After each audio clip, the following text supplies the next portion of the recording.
আসসালামু আলাইকুম ওয়া রাহমাতুল্লাহি ওয়া বারাকাতুহু। বিশ্বনবী বলেছেন, মানুষ ফরজ সালাম ফিরাইবার পরে, নামাজের ফরজ সালাম ফিরাইবার পরে আয়াতুল কুরসি পড়ে। কি পড়ে? আয়াতুল কুরসি। তাহলে সে জান্নাতে যাওয়ার জন্য শুধুমাত্র মৃত্যুটাই বাধা হয়ে থাকে। তার মানে কি? অর্থাৎ সে মরার সাথে সাথে জান্নাতি। এখন কিরে বাবুরে, আয়াতুল কুরসি তো আমরা অনেক মানুষে পড়ি, পড়ে না? বহু মানুষে আয়াতুল কুরসি পড়ি না। তো হাদিসের ভাষ্য অনুসারে বোঝা গেছে মৃত্যুর সাথে সাথে আমরা জান্নাতি। এখন আপনাদের কাছে প্রশ্ন লাগে, কি লৌকিকেও কি বেহেশতে যাবো নি? লাগেনি? একটু খেয়াল করেন। আমি যখন আপনাকে বা আপনি যখন আমাকে, আমি আপনার কথা বাদে দিলাম, আপনি একটা জ্ঞানী লোককে যখন আই লাভ ইউ বললেন, লোকটা বুঝার কারণে সে মুচকি হাসি দিল নাকি না বুঝে দিল? কথা কয়। আপনি একটা মেয়েকে, একটা ছেলেকে, একটা মানুষকে যখন আই লাভ ইউ বললেন, সে আই লাভ ইউর অর্থ বুঝার সাথে সাথে সে কি বলল? মুচকি হাসি দিল। অথবা সে বলল আই লাভ ইউ টু, কি বুঝার কারণে। তো আল্লাহর রসুল বলেছেন, আয়াতুল কুরসি পড়লে প্রতি নামাজের পরে তার জন্য জান্নাতে যাওয়ার ক্ষেত্রে বাধা হলো শুধু মরণ, অর্থাৎ মরার সাথে সাথে সে জান্নাতি। তাহলে এই আয়াতুল কুরসির ভিতরে কিছু অর্থ আছে না নাই? কথা খেয়াল করিয়ে। কুরসি মানে কি? এই তো শেয়ারের কথা বলে তো আমরা মনে কষ্ট করি না। আমার কথাটা বুঝিয়েন। আমি আমার থেকে বলতেছি না, বুঝার জন্য বলছি। আপনি আপনার এই বাচ্চাটা আই লাভ ইউ বলার সাথে সাথে আপনি খুশি হলেন, অথবা আপনি বলার সাথে সাথে বাচ্চা খুশি হলো, তাহলে বাচ্চা অর্থ বুঝছে এই কারণে।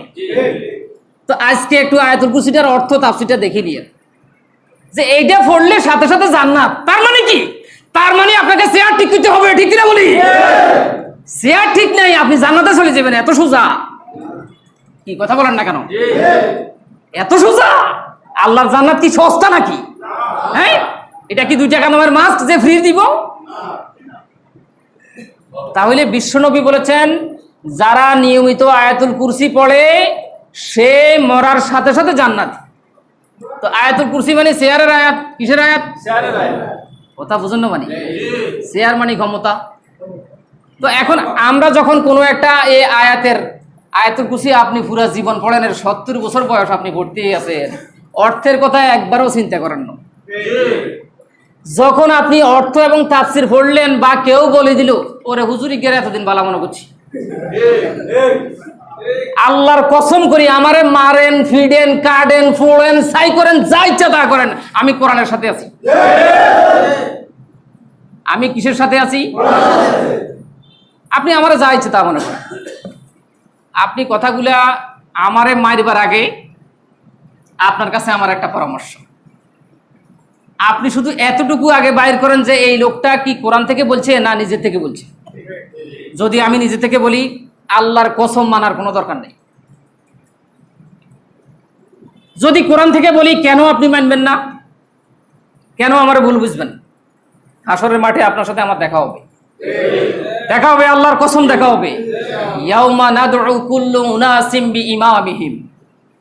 আল্লাহ বলছেন, আমি প্রত্যেকটা মানুষের হিসাব নেওয়ার সময় তার ইমামকে ডাকবো। কাকে ডাকবো? কে বলেছেন? আল্লাহ। তাহলে আমাকে তো একটু চিন্তা করি কথা বলা লাগবো। আল্লাহ যেহেতু আমরা ডাকবো,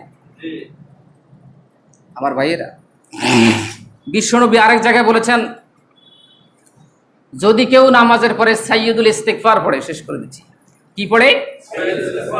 সাইয়্যিদুল ইস্তিগফার পড়ে, তাহলে যদি সে সকালবেলা পড়ে, সারাদিন মৃত্যুবরণ করলে, সারাদিনে যে কোনো টাইম সূর্য ডুবার আগে মৃত্যুবরণ করলে, এই লোকটা ইমানের হালাতে মৃত্যুবরণ করলো এবং তার জন্য জান্নাত।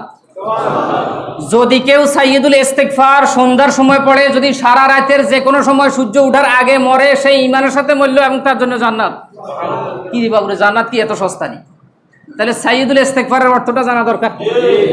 বুঝেন নাই কথা? অর্থটা বুঝলেই বুঝবেন যে হ্যাঁ আসলে ঠিক, এটার অর্থ অনুসারে যদি আমি চলি, আমি মানি, তাহলে আমার জন্য জান্নাত। আল্লাহ আমাদেরকে সঠিক বুঝদান করুন। আমিন। الحمد لله أحمده وأستعينه وأستغفره وأستهديه وأؤمن به ولا أكفره وأعادي من يكفره وأشهد أن لا إله إلا الله وحده لا شريك له وأشهد أن سيدنا ومولانا محمد صلى الله تعالى عليه وعلى آله وأصحابه أجمعين وقال سبحانه وتعالى في شان حبيبه صلى الله عليه وسلم يا أيها الذين آمنوا صلوا عليه وسلموا تسليما صلى الله على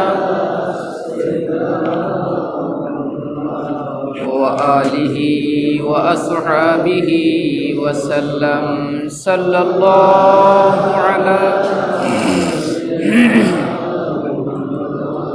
وآله وأصحابه وسلم سلموا يا قوم المصطفى ما جاء إلا رحمة للعالمين سلموا يا قوم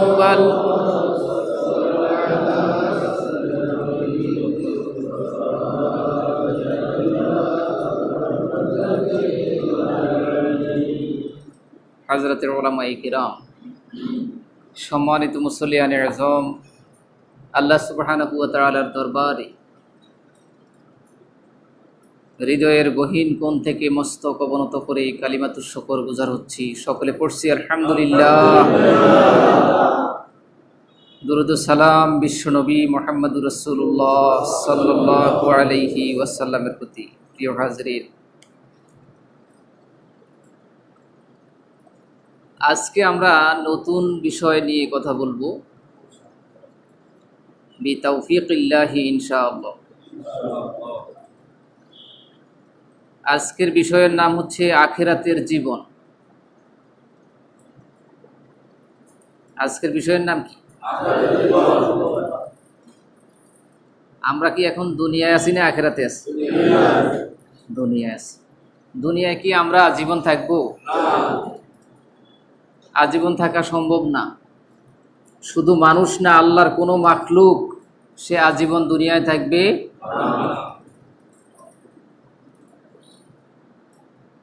যে বিষয়টা আলোচনার বিষয় নির্ধারণ করেছি, অনেক চিন্তা করে করেছি। আর কারণ মানুষের হায়াতের সীমানা তো সীমিত, এটার লিমিটেশন আছে, এটা বাড়ানো কমানোর সুযোগ নাই। তো আখিরাতের জীবন এই বিষয়ে আলোকপাত করা হবে কোরআন এবং সুন্নাহর আলোকে। আল্লাহ কবুল করুন। আখিরাতের জিন্দেগির শুরু হওয়ার আগে আল্লাহ সুবহানাহু ওয়া তাআলা আমাদের সবাইকে আখিরাতের প্রস্তুতি গ্রহণ করার তৌফিক দিন। বিষয়টা খুবই আবেগঘন বিষয়। আমরা এখন আল্লাহর দেওয়া দুনিয়াতে আছি কার ইচ্ছায়? আমরা এসেছিও আল্লাহর ইচ্ছায়। কোনো মানুষ ইচ্ছা করলেই সে দুনিয়াতে আসতে পারে না, আবার ইচ্ছা করলেও সে দুনিয়া থেকে যেতে পারে না। প্রিয় হাজরিন, দুনিয়া শব্দের এক অর্থ হচ্ছে কাছাকাছি, দানা থেকে। আরবি শব্দ দানা থেকে দুনিয়া, এটার অর্থ হলো নিকটে হওয়া, কাছে হওয়া। এটা আখিরাতের কাছে, এটা কবরের কাছে, এটা মৃত্যুর কাছে, এই জন্য এটা নাম দুনিয়া। আবার দুনিয়া শব্দের আরেক অর্থ হচ্ছে, এটা দানিয়ুন মাদ্দা থেকে, অর্থ হচ্ছে নিকৃষ্ট, তুচ্ছ, নগণ্য, কম দামি। কারণ দুনিয়াটা, এ দুনিয়ার জীবন, সম্পদ যা কিছু আছে এগুলা তুচ্ছ, নগণ্য, অতি সামান্য, যৎ সামান্য। আখিরাত, আখিরুন থেকে অর্থ হলো পরে আসা। কারণ দুনিয়ার পরে আসে আখেরাত। আখেরাত মানে শেষ, তো শুরুটা হচ্ছে দুনিয়া, শেষটা হচ্ছে আখিরাত। প্রিয় হাজরিন, এই আখিরাতের জীবন এই বিষয়ে আলোকপাত করার আগে আমরা সকলে একমত যে পৃথিবীতে কেউ আজীবন থাকবো না, এবং ইতিপূর্বে আমরা কাউকে এরকম আজীবন থাকতে দেখি নাই। আল্লাহ সুবহানাহু ওয়া তাআলা বিশ্বনবীকে যখন মদিনায় নিলেন প্রথম, তিনি মসজিদে কুবায় 100 মুসল্লির সামনে জীবনের প্রথম জুমার নামাজে সর্বপ্রথম যেই বক্তব্য দিলেন, সেই বক্তব্যের প্রথম কথাটা ছিল খায়রু ওয়াসিয়াতিন আওসা বিহাল মুসলিমুল মুসলিমা আইয়াহুদ্দাহু আলাল আখিরা। একজন মুসলমান আরেকজন মুসলমানকে যা কিছু উপদেশ দেয়, এর মধ্যে শ্রেষ্ঠতম উপদেশ হচ্ছে এই মুসলমানটাকে পরকালের দিকে ধাবিত করা, তাকে পরকালমুখী করা, আখিরাতমুখী করা। এটা হচ্ছে সবচেয়ে বেশি দামি উপদেশ। আমরা দেখি যে আমরা আমাদের ছেলে মেয়েদেরকে বিভিন্ন উপদেশ দেই, আমরা কিন্তু পরকালের কথাটা বলি না। আমরা আমাদের সুবিধাজনক উপদেশ দিই। ও যে মরতে হবে, আমরা যে মরবো, আমাদেরকে সেখানে জবাবদিহি করতে হবে, এই কথাটা আমরা ভুলে যাই। প্রিয় হাজরিন, তো রাসূলুল্লাহর সেই জীবনের প্রথম খুতবার এই প্রথম নসিহতটাই আমি এখানে নিয়ে আসছি, যে আখিরাতের জীবন মুখী করা মানুষদেরকে। আল্লাহ তাআলা আমাদের সবাইকে আখিরাতের জিন্দেগির জন্য প্রস্তুতি নেওয়ার তৌফিক দান করুক বলি আমিন। আমরা সবাই জানি যে আমাদের জীবনটা সংক্ষিপ্ত। আমাদের জন্মের পরে আজান দেয়া হয়, আমাদের মৃত্যুর পরে নামাজ। আমরা দেখি যে আজান দেওয়ার পরে জামাতের সময় আর অল্প কিছুক্ষণ থাকে। তো আমরা এখানে যারা বসা আছি, আমি সহ আমাদের সকলের আজান কিন্তু হয়ে গেছে, শুধু আর নামাজটা বাকি, তাই না? তাহলে বোঝা গেল আমরা খুব বেশি দিন আর দুনিয়াতে নাই। বিশ্বনবী একবার সাহাবীদের মজলিসে বলেছিলেন যে আজকের এই পৃথিবীতে যারা জীবিত আছে তারা 100 বছর পরে থাকবে না। ঠিকই, বিশ্বনবীর আমলে যতগুলা সাহাবী ছিল, রাসূল এই বক্তব্য দিয়েছেন 10ম হিজরিতে। কত হিজরিতে? ঠিক 110 হিজরি যখন চলে, তখন পৃথিবী থেকে সর্বশেষ সাহাবী আবু তুফাইল রাদিয়াল্লাহু তাআলা আনহু পৃথিবী থেকে বিদায় নিয়েছেন, ইন্তেকাল করেছেন। আর একজন সাহাবীও এরপরে জীবিত ছিলেন না। তো আমি যে কথাটা বুঝাচ্ছি যে আমরা যারা এখানে আছি, আমরাও দীর্ঘদিন থাকার কোনো সুযোগ নাই। আমরা কতদিন আছি আমরা সেটা জানি না, জানার কোনো সুযোগও নাই। মায়ের গর্ভে মা যখন কনসিভ করেন, মা বুঝতে পারেন, টের পান। ডাক্তার তার যন্ত্র দিয়ে একটা নির্ধারিত সময় দেন, সেটা হয়তো সামান্য কিছু আগপর হয়, বেশিরভাগই কাছাকাছি সময়ে হয়ে যায়। তাহলে বাচ্চাটা দুনিয়াতে, মায়ের গর্ভ থেকে দুনিয়াতে আসার এই সংবাদটা মা অথবা তার ফ্যামিলি 9 থেকে 9.5 মাস আগে জানে, প্রায় 9 মাস আগে জানে যে ভবিষ্যতে একটা প্রজন্ম আসতেছে। কিন্তু পৃথিবীর কোনো মানুষ জানে না সে আর কতক্ষণ থাকবে, আর কতক্ষণ থাকবে। আমরা দেখি যে এই লোকটা একটু আগে আসরের নামাজ পড়ছে, মাগরিবের আগে সে দুনিয়া থেকে বিদায় হয়ে গেছে। প্রিয় হাজরিন, আমরা সকলে এই দুনিয়া ছাড়তে হবে, ছাড়া কোনো গতি নাই। শুধু এটা মানব জাতির জন্য নয়, পৃথিবীর যত মাখলুক আছে। একটা গাছ আপনার দাদার আমলের কয়েক শ্রেণী পার হয়ে গেছে, এরপরে দেখা যায় একদিন না একদিন এই গাছটা দুনিয়া থেকে হয় মৃত্যুবরণ করেছে, না হয় কেউ এটাকে কর্তন করেছে। যত ধরনের মাখলুক আছে, প্রাণী আছে, বিচরণশীল হোক, জীবন সম্পন্ন যত প্রাণী আছে, সবগুলাই একদিন না একদিন দুনিয়া থেকে বিদায় নিতে হয়।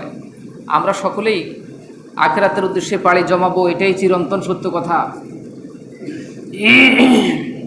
এই আখিরাতের জীবনটা শুরু হয় মৃত্যু থেকে। কোনখান থেকে? না, সকলে মনোযোগ। নিঃশ্বাস যাওয়ার পর থেকে আখিরাতের জীবন শুরু। আপনি এই লোকটাকে কবর দেন বা না দেন, তাকে মমি করে রাখেন, পিরামিড করে রাখেন, তাকে মাছে খেয়ে ফেলেছে, বাঘে খেয়ে ফেলেছে, প্রাণী খেয়ে ফেলেছে, রাস্তার পিচ ঢালা পথের সাথে সে মিশে গেছে, যা ইচ্ছা তা হয়েছে, কিন্তু এই লোকটার নিঃশ্বাস চলে যাওয়ার সাথে সাথে তার আখিরাতের জীবন শুরু, তারপরে জীবনটা শুরু। প্রিয় হাজরিন, তাহলে আমাদের আজান হয়ে গেছে, আর শুধু নামাজটা বাকি। আর বেশিক্ষণ থাকার আমাদের সুযোগ নাই।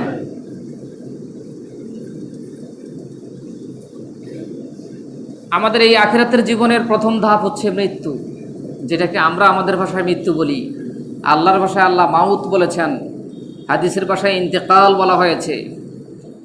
তো এই যে মৃত্যুটা, এটা কি আমরা কেউ ইচ্ছা করে মৃত্যুবরণ করার সুযোগ আছে? আপনি হয়তো বলবেন যে আত্মহত্যা। আমি এই বিষয়ে ব্যাপক আলোচনা করব ইনশাল্লাহ। মনে রাখবেন যে মৃত্যুর ফয়সালা জমিনে হয় না। কোথায় হয়? আল্লাহু আকবার। মৃত্যুর ফয়সালা জমিনে হয় না, মৃত্যুর ফয়সালা হয় আসমানে। আর সারা পৃথিবীর সকল মাখলুক দুনিয়াতে একবারই শুধুমাত্র মরার সুযোগ আছে, দুইবার মরার কোনো সুযোগ নাই। আমরা দেখি যে পত্রপত্রিকায় ডাক্তার মৃত ঘোষণা করেছে, এরপরও তার রুহু আছে। এর মানে কি সে দুইবার জীবিত? না। ডাক্তার হয়তো তার সিদ্ধান্ত নিতে ভুল করেছেন, তিনি সিদ্ধান্ত নিতে পারেন নাই, কিন্তু কোনো মানুষ দুইবার মরার দুনিয়াতে কোনো সুযোগ নাই। প্রতিটা মানুষের মৃত্যু একবারই হবে, একবারই হয়ে থাকে, এবং এই সিদ্ধান্তটা আসমান থেকে হয়। কোনখান থেকে? এর জন্য আমরা যেহেতু একবারে মরবো, আর এখানে দ্বিতীয়বার মরার সুযোগ নাই, মৃত্যুর সিদ্ধান্ত যেহেতু আল্লাহর পক্ষ থেকেই হবে, কোনো মানুষ, একটু খেয়াল করেন আকীদার প্রশ্ন, সারা পৃথিবীর সব মানুষ আপনাকে হত্যার সিদ্ধান্ত নিলেও যদি আসমানে ফয়সালা না হয়, আল্লাহর কসম করে বলছি আপনাকে হত্যা করা সম্ভব নয়।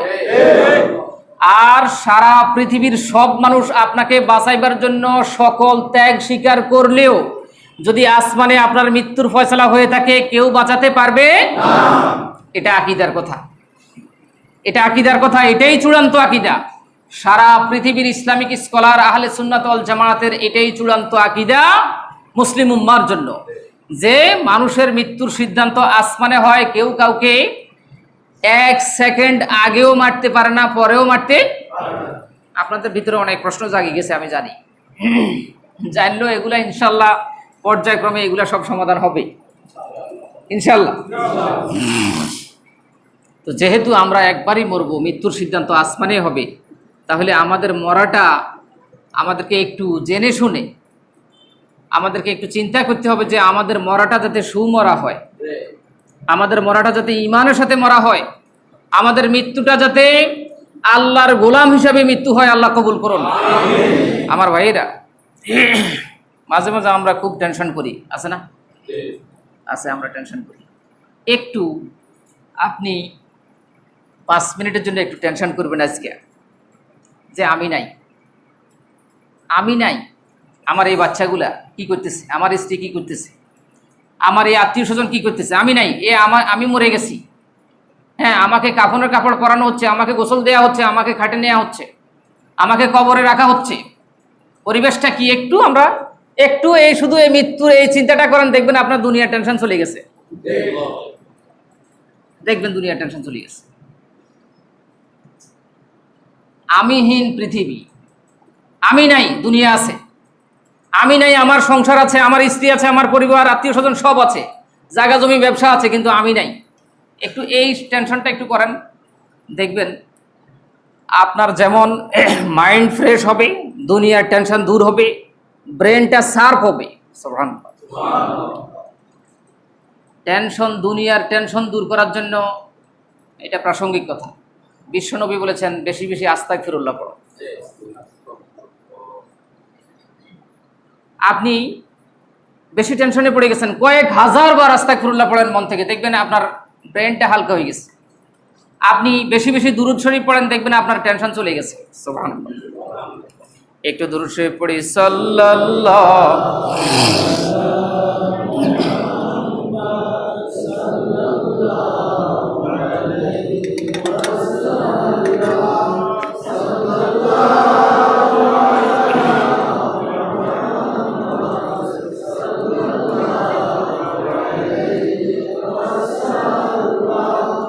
তাহলে মৃত্যুর ফয়সালা কোথায় হয়? একটু কোরআন থেকে আগে কথাটা নেন। আল্লাহ সুবহানাহু ওয়া তাআলা সূরা ওয়াকিয়ার ৬০ নম্বর আয়াতে কারিমা আজকে খুলে দেখবেন, সেখানে আল্লাহ লিখছেন, নাহনু কদ্দারনা বাইনাকুমুল মাউতা। ও দুনিয়ার মানুষ, তোমাদের মৃত্যুর সিদ্ধান্ত আমি আল্লাহ দিয়ে থাকি। কে দিয়ে থাকে? আল্লাহ বলেছেন নাহনু কদ্দারনা, আমি মৃত্যুর এই সীমানা নির্ধারণ করি আমি আল্লাহ নিজে। আল্লাহু আকবার। তাহলে বোঝা গেল মৃত্যু কার সিদ্ধান্তে হয়? তো আপনি আমি হক কথা বলতে কেন পিছপা হই? বুঝেন নাই কথা?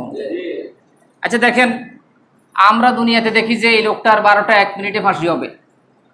একটা লোকের, যে কোনো একটা লোকের কয় মিনিটে? দেখা গেছে তার 12টা 1 মিনিটে আসমানি ফয়সালা নাই, 3 দিন লেট হয়ে গেছে। কয়দিন লেট হয়ে গেছে? তাহলে 3 দিন তাকে এই সুযোগটা কি দুনিয়ার আদালত দিল না আল্লাহ দিল? সুবহানাল্লাহ। এটাই আসমানি ফয়সালা, এটাই আসমানি ফয়সালা। আপনি চিন্তা করছেন আর এই কাজটা করে যদি আমি মরিও যাই আমার কোনো আফসোস নাই, কিন্তু দেখা গেছে কাজটা শুরু করেছেন, শুরু করার আগেই অথবা শুরু করেছেন শেষ করতে পারেন নাই, আগেই আপনি মৃত্যুবরণ করেছেন। আছে না নাই? তো আমরা কোরআনুল কারীম থেকে বুঝতে পারলাম মৃত্যুর সিদ্ধান্ত আসমানে হয়। শুধু আসমানে হয় তা নয়, আল্লাহ বলেছেন লা ইস্তাখিরুনা সাআতান ওয়া লা ইস্তাকদিমুন। একটা সেকেন্ড মানে 1 মিনিটের 60 ভাগের 1 ভাগ। 1 মিনিটের এই 1 সেকেন্ডকে 1 কোটি ভাগ করলে, মানে আমি এটা আমার আকলে ধরে না, এটাকে ন্যানো সেকেন্ড বলে। কি সেকেন্ড? Nano second. এই ন্যানো সেকেন্ড আগেও কারো মৃত্যু হয় না, পরেও হয় না। আল্লাহু আকবার।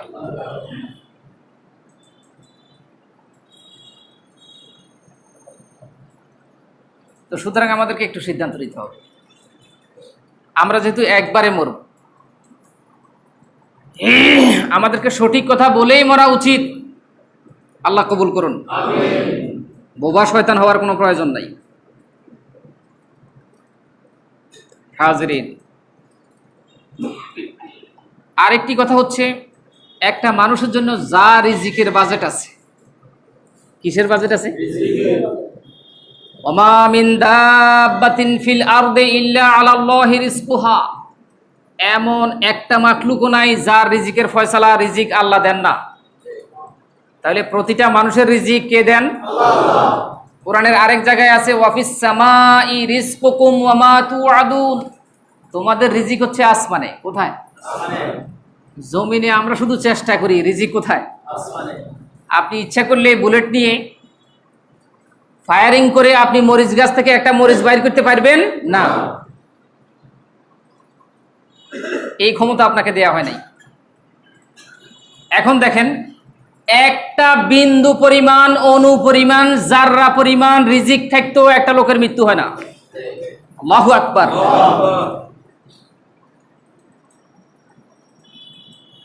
দেখবেন যদি মুমূর্ষু কোনো রোগী আপনারা দেখে থাকেন, অনেক সময় দেখা যায় এই লোকটা কিছুক্ষণ পরে মনে হয় মারা যাবে, তো মুরব্বীরা বলে আরে মুখের মধ্যে কদুর এক চামচ পানি দে, বলেনি? তার দাঁতে দাঁত আটকে গেছে, জামে খিসি গেছে, চামচ দিয়ে আড়াল দিয়ে একটু পানি দেওয়া হয়েছে। আপনারা কেউ দেখছেন কিনা আমি জানি না, এরকম মুমূর্ষু রোগী আমি নিজেও দেখছি।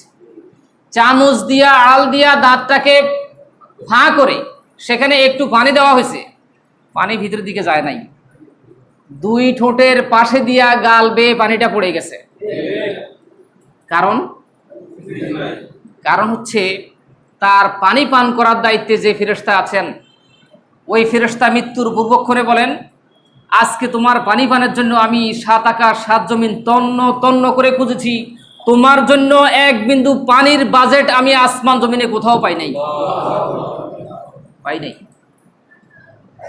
এখন মানুষ যখন মায়াবী কণ্ঠে এই লোকটার দাঁত ফাঁক করে 1 চামচ বা আধা চামচ পানি দিল, তার এই বাজেট না থাকার কারণে পানিটা গাল বেয়ে পড়ে গেছে।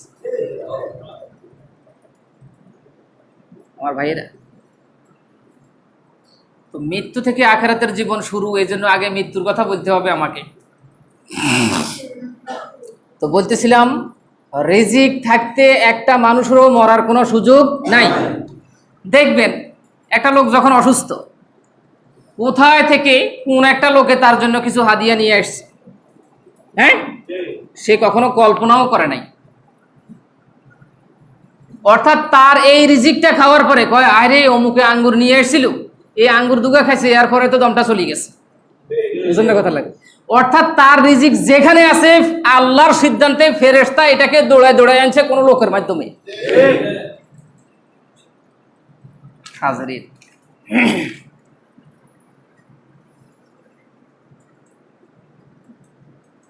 তো মৃত্যুর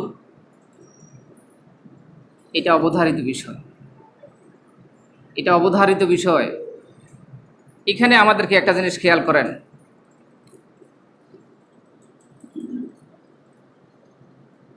রুহু কবজ করে, রুহু আসেনি আমাদের, রুহু আছে, এটা জীবনের ইঞ্জিন। এই ইঞ্জিনটা কার সিদ্ধান্তে চলে? এটা মানুষের সিদ্ধান্তে চলে না। আমি হাত নাড়াইতে পারি এর, এটা শুধু ইঞ্জিন থাকার কারণে। আমি চোখ ঘোরাইতে পারি এর, এটা শুধু ইঞ্জিন থাকার কারণে। ইঞ্জিনটা কার সিদ্ধান্তে চলে? ইয়াসআলুনাকা আনির রূহ, আল্লাহ বলেছেন, ও নবী, মানুষ আপনাকে প্রশ্ন করে রুহুটা কি, আপনি বলেন বলির রূহু মিন আমরি রব্বি, আপনি বলেন যে রুহুটা হচ্ছে আমার রবের সিদ্ধান্ত। আল্লাহু আকবার, এটা আমার রবের সিদ্ধান্তে চলে।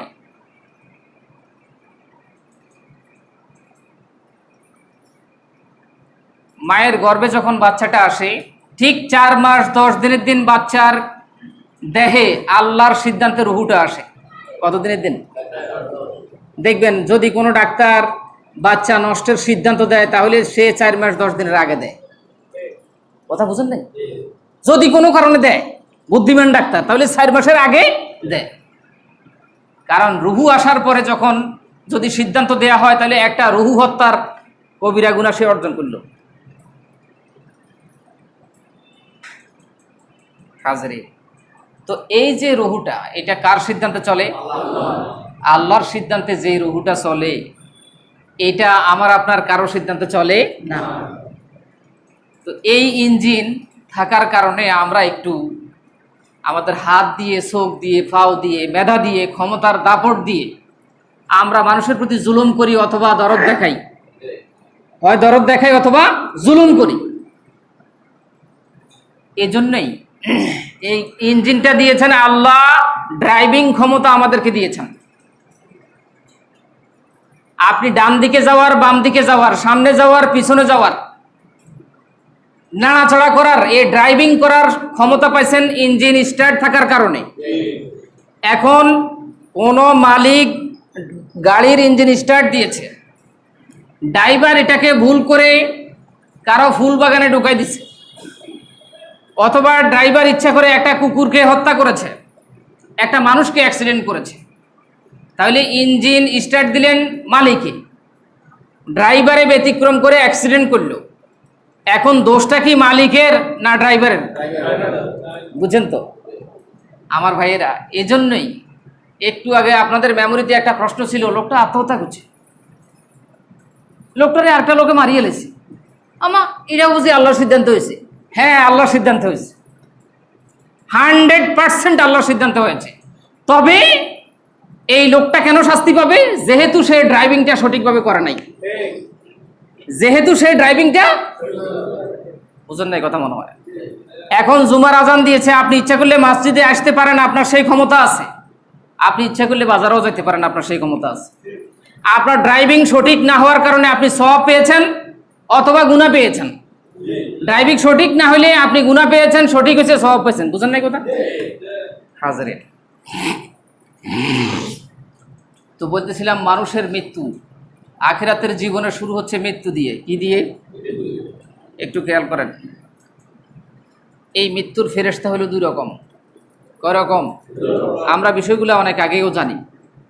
একদল হচ্ছে রহমতের ফেরেশতা, একদল হচ্ছে আযাবের ফেরেশতা।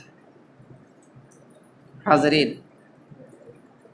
একটু খেয়াল করি, সূরা নাজিআতের ভিতরে আছে ওয়ান নাজিআতি গরকা ওয়ান নাশিতাতি নাশতা। সুবহানাল্লাহ। আল্লাহ এই সূরার এই প্রথম দুইটা আয়াতে বললেন এই রুহু কবজকারী ফেরেশতা একদল হইল ওয়ান নাজিআতি গরকা, মানুষ থেকে জোর করে ছোঁ মেরে ছিনাই তার রুহুটা কবজ করে। আর আরেক দল ওয়ান নাশিতাতি নাশতা, এরা অত্যন্ত সম্মানের সাথে তস্তরির মাধ্যমে তার রুহুটা নিয়ে আসে। সুবহানাল্লাহ। এটা ব্যক্তির আমলের উপর নির্ভর করে। কিসের উপর? একটু খেয়াল করেন, এক ব্যক্তি স্বপ্নযোগে রাসূল করিম সাল্লাল্লাহু আলাইহি ওয়াসাল্লামকে দেখলেন। স্বপ্নে উনি রাসূলকে প্রশ্ন করলেন যে হুজুর, আপনি বলেছেন যারা আল্লাহর খাস বান্দা তাদের রুহুটা এমনভাবে কবজ হবে তারা টেরও পাবে না। এইটা আমার একটু বুঝাই দেন, এটা কিভাবে সম্ভব? রুহুটা এমনভাবে বের হবে তারা টেরও পাবে না, এটা কিভাবে সম্ভব? আল্লাহ রাসূল সাল্লাল্লাহু আলাইহি ওয়াসাল্লাম স্বপ্নের ভিতরে তাকে বললেন তুমি সূরা ইউসুফ পড়ে দেখো। কি পড়ে দেখো? লোকটা সূরা ইউসুফ একবার, দুইবার, তিনবার পড়লেন, এইটার কোনো উত্তর খুঁজে পায় না। তখনকার যুগের আরেকজন বিখ্যাত আলেমের কাছে গেলেন যে আমি এরকম স্বপ্ন দেখছি, আসলে স্বপ্ন তো সবসময় সত্য হয় না, কিন্তু বিশ্বনবীর স্বপ্ন তো সত্য হয়। আল্লাহ রসুল বলেছেন কেউ যদি আমাকে স্বপ্ন দেখে সে 100% সঠিক দেখেছে, কারণ শয়তান আমার আকৃতি ধারণ করতে পারে না। তো আমি স্বপ্নে এরকম দেখলাম, এখন এটার উত্তর তো এখানে পাই না। ওই যুগের শ্রেষ্ঠ আলেম বলল, কেন তুমি কি সেখানে দেখো নাই জোলেখার বান্ধবীরা ইউসুফ নবীকে দেখে লেবু কাটার বদলে তাদের মনের অজান্তে হাত কেটে ফেলেছে? 40টা মহিলার হাত থেকে রক্ত ঝরেছে, একটা মহিলাও টের পায় নাই। আল্লাহু আকবার।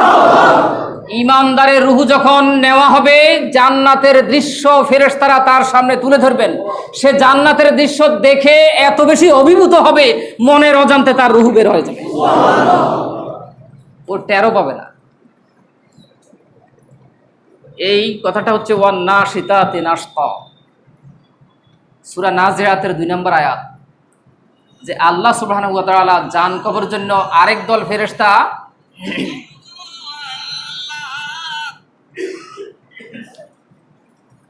যারা ঈমানদারের জান কবজ করবে এরকম তাদেরকে জান্নাতের দৃশ্য দেখাবেন, রুহুটা অটোমেটিক্যালি বের হয়ে যাবে। আল্লাহর কাছে ফরিয়াদ জানাই, আল্লাহ সেই কাতারে আমাদেরকে শামিল করুন। প্রিয় হাজরিন, বলতেছিলাম মানুষের রুহু 2 ধরনের ফেরেশতা নেয়। কয় ধরনের? আযাবের ফেরেশতা এবং রহমতের ফেরেশতা। তো রহমতের, আমি যদি রহমতের অন্তর্ভুক্ত হই, আমি যদি রহমতের ছায়ার তলে আসি, আমি যদি আল্লাহর নেক নজরে পড়ি, তাহলে না এই সৌভাগ্য। আমাদেরকে সেই কথাটা একটু চিন্তা করতে হবে।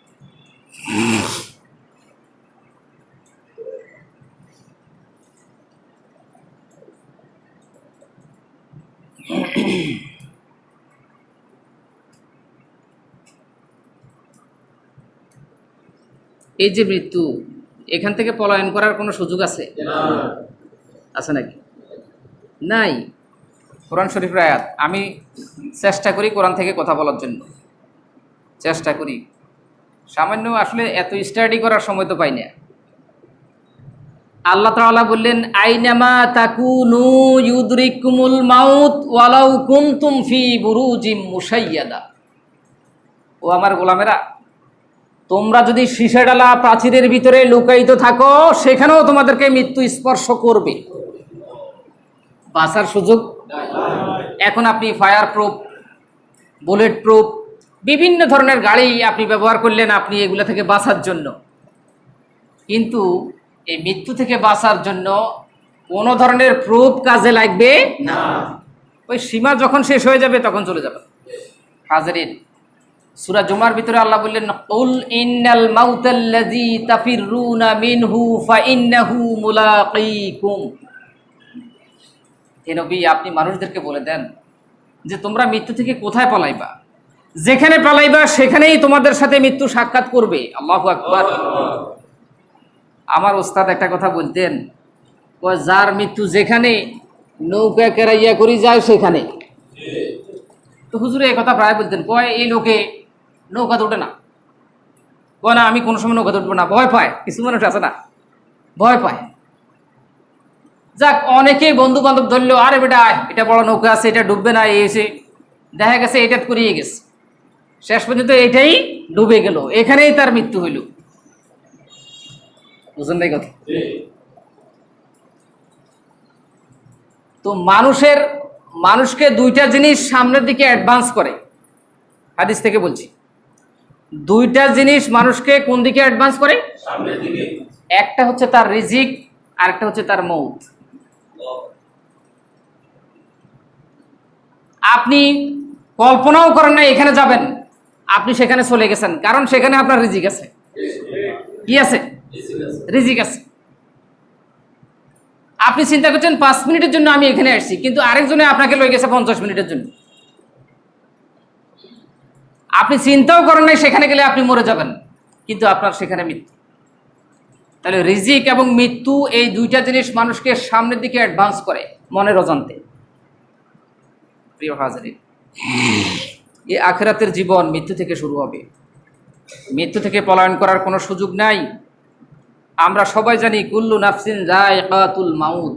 এখানে শুধু মানুষের কথা বলা হয় নাই, কুল্লু নাফস, যত নফস আছে, এই নফস মানে প্রাণী, নফস মানে মানুষও হইতে পারে, নফস মানে মাখলুক।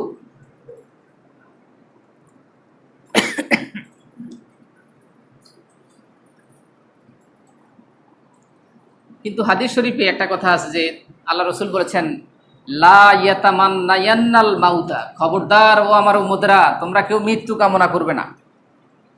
দেখবেন আমার দেশে অনেক মা বোন আছে বিরক্তের সুরে, অসহ্য হয়ে বলে, আল্লাহ আমি মরি না কেন, আল্লাহ আমার নিয়ে যাক, এরকম বলে না? শুধু মহিলা বলে যে তা না, পুরুষরাও বলে। কিন্তু আল্লাহ রসুল নিষেধ করেছেন যে খবরদার তোমরা কখনো এখানে শুরুতে লা, শেষে আবার নুনে তাকিদ সাকিলা, কোনো অবস্থাতেই তোমরা মৃত্যু কামনা করবে না। হ্যাঁ, এই কথা বলার পরে আল্লাহ রসুল বলছে, কেউ যদি একান্ত মরতে চায়, সে এইভাবে আল্লাহকে বলতে পারে যে আল্লাহ আমার মৃত্যুটা যদি কল্যাণকর হয়। কেউ আল্লাহকে এইভাবে বলতে পারে যে আল্লাহ আমার মৃত্যুটা যদি কল্যাণকর হয় তাহলে আপনার সিদ্ধান্ত। বুঝলেন না কথা? বড় জোর এতটুকু বলতে পারে। তো আমাদেরকে একটু খেয়াল করতে হবে। বিশ্বনবী বলেছেন, তুহফাতুল মুমিনিল মাউত, মুমিনের জন্য মৃত্যুটা হচ্ছে হাদিয়া। ইমানদারের জন্য মৃত্যুটা কি? আচ্ছা, হাদিয়া পাইতে আমরা সবাই কিন্তু এমনি ভালোবাসি দুনিয়াতে। কেউ আমারে 50 টাকা দিছে, একটা কলম দিছে, একটা জামা কাপড় দিছে, আমরা একটা খুব খুশি হয়ে যাই। আবার লোকটাকেও তার কৃতজ্ঞতা স্বরূপ তাকেও পাল্টা কিছু দিতে চেষ্টা করি, আর কিছু না পারি অন্তত দোয়া করি। কিন্তু বিশ্বনবী বলেছেন ইমানদারের জন্য মৃত্যুটা হাদিয়া। এখন একটু খেয়াল করেন, নিজেরে আয়নার সামনে দাঁড় করাই। ইমানদারের জন্য মৃত্যুটা যদি হাদিয়া হয়, আমি নিজকে ইমানদার দাবি করলাম, কিন্তু আমি কি মৃত্যুটাকে হাদিয়া হিসেবে গ্রহণ করব? তো তার মানে হইল আমি এখনো খাঁটি ইমানদার হইতে না। বুঝে আসো নাই? একটু খেয়াল করেন। আপনি নিজেরাই ইমানদারও দাবি করলেন, আবার মৃত্যুটা হাদিয়া, আপনি দুনিয়ার হাদিয়া রিসিভ করার জন্য বসে থাকেন। কথা বলেন না কেন? বাচ্চার মুসলমানি করাইছে, 30,000 টাকা খরচ করি অনুষ্ঠান করছে, হাদিয়া দেওয়ার জন্য টেবিল বসা হয়েছে, পাই গেছে 60,000। ওই এরম জানলে তো বাচ্চার গোড়া দিয়ে কাটি দিতাম। আধা ইঞ্চি কাটছি, আরে 30,000 লাভ হয়েছে। কথা বুঝুন না? তাহলে দুনিয়ার হাদিয়া পাওয়ার জন্য আপনি যদি এইভাবে প্রিপারেশন নেন, আপনাকে আল্লাহ রসুল বলেছে ইমানদারের জন্য হাদিয়া হলো মৃত্যু, তাহলে ওই হাদিয়াটা রিসিভ করার জন্য আমি আপনি কতটুকু প্রস্তুত? না, কথাগুলো কিন্তু একটু খেয়াল করতে হবে। বিশ্বনবী বলেছেন, মানুষ ফরজ সালাম ফিরাইবার পরে, নামাজের ফরজ সালাম ফিরাইবার পরে আয়াতুল কুরসি পড়ে। কি পড়ে? তাহলে সে জান্নাতে যাওয়ার জন্য শুধুমাত্র মৃত্যুটাই বাধা হয়ে থাকে। তার মানে কি? অর্থাৎ সে মরার সাথে সাথে জান্নাতি। এখন কিরে বাবুরে, আয়াতুল কুরসি তো আমরা অনেক মানুষে পড়ি, পড়ে না? বহু মানুষে আয়াতুল কুরসি পড়ি না। তো হাদিসের ভাষ্য অনুসারে বোঝা গেছে মৃত্যুর সাথে সাথে আমরা জান্নাতি। এখন আপনাদের কাছে প্রশ্ন লাগে, কি লৌকিকেও কি বেহেশতে যাবনি? লাগেনি? একটু খেয়াল করেন। আমি যখন আপনাকে বা আপনি যখন আমাকে, আমি আপনার কথা বাদে দিলাম, আপনি একটা জ্ঞানী লোককে যখন আই লাভ ইউ বললেন, লোকটা বুঝার কারণে সে মুচকি হাসি দিল নাকি না বুঝে দিল? কথা কন। আপনি একটা মেয়েকে, একটা ছেলেকে, একটা মানুষকে যখন আই লাভ ইউ বললেন, সে আই লাভ ইউর অর্থ বুঝার সাথে সাথে সে কি বলল? মুচকি হাসি দিল। অথবা সে বলল আই লাভ ইউ টু, কি বুঝার কারণে। তো আল্লাহর রসুল বলেছেন আয়াতুল কুরসি পড়লে প্রতি নামাজের পরে তার জন্য জান্নাতে যাওয়ার ক্ষেত্রে বাধা হলো শুধু মরণ, অর্থাৎ মরার সাথে সাথে সে জান্নাতি। তাহলে এই আয়াতুল কুরসির ভিতরে কিছু অর্থ আছে না নাই? কথা খেয়াল করিয়ে। কুরসি মানে কি? এই তো শেয়ারের কথা বলে তো আমরা মনে কষ্ট করি না। আমার কথাটা বুঝিয়েন। আমি আমার থেকে বলতেছি না, বুঝার জন্য বলছি। আপনি আপনার এই বাচ্চাটা আই লাভ ইউ বলার সাথে সাথে আপনি খুশি হলেন, অথবা আপনি বলার সাথে সাথে বাচ্চা খুশি হলো, তাহলে বাচ্চা অর্থ বুঝছে এই কারণে। তো আজকে একটু আয়াতুল কুরসিটার অর্থ তাফসীরটা দেখে নিয়ে, যে এইটা পড়লে সাথে সাথে জান্নাত, তার মানে কি? তার মানে আপনাকে চেয়ার ঠিক করতে হবে, ঠিক কিনা বলি? চেয়ার ঠিক নাই, আপনি জান্নাতে চলে যাবেন, এত সোজা। কি কথা বলেন না কেন? এত সোজা? আল্লাহর জান্নাত কি সস্তা নাকি? হ্যাঁ, এটা কি 2 টাকা দামের মাস্ক যে ফ্রি দিব? তাহলে বিশ্বনবী বলেছেন, যারা নিয়মিত আয়াতুল কুরসি পড়ে সে মরার সাথে সাথে জান্নাতি। তো আয়াতুল কুরসি মানে শেয়ারের আয়াত। কিসের আয়াত? শেয়ারের আয়াত। কথা বুঝুন না? মানে শেয়ার মানে ক্ষমতা। তো এখন আমরা যখন কোনো একটা এই আয়াতুল কুরসি আপনি পুরো জীবন পড়েন, 70 বছর বয়স আপনি ভর্তি আছেন, অর্থের কথা একবারও চিন্তা করেন না। যখন আপনি অর্থ এবং তাফসীর পড়লেন, বা কেউ বলে দিল, ওরে হুজুরি গেরে এতদিন বালা মনে করছি, আল্লাহর কসম করি, আমারে মারেন, ফিডেন, কাটেন, ফোড়েন, ছাই করেন, যা ইচ্ছা তা করেন, আমি কোরআনের সাথে আছি। আমি কিসের সাথে আছি? আপনি আমারে যা ইচ্ছা তা মনে করেন। আপনি কথাগুলা আমারে মারবার আগে আপনার কাছে আমার একটা পরামর্শ, আপনি শুধু এতটুকু আগে বাইর করেন যে এই লোকটা কি কোরআন থেকে বলছে না নিজে থেকে বলছে। যদি আমি নিজে থেকে বলি, আল্লাহর কসম মানার কোনো দরকার নেই। যদি কোরআন থেকে বলি, কেন আপনি মানবেন না? কেন আমার ভুল বুঝবেন? হাসরের মাঠে আপনার সাথে আমার দেখা হবে, দেখা হবে, আল্লাহর কসম দেখা হবে। ইয়াউমা নাদউ কুল্লু উনাসিম বিইমামিহিম। আল্লাহ বলছেন, আমি প্রত্যেকটা মানুষের হিসাব নেওয়ার সময় তার ইমামকে ডাকবো। কাকে ডাকবো? কে বলেছেন? আল্লাহ।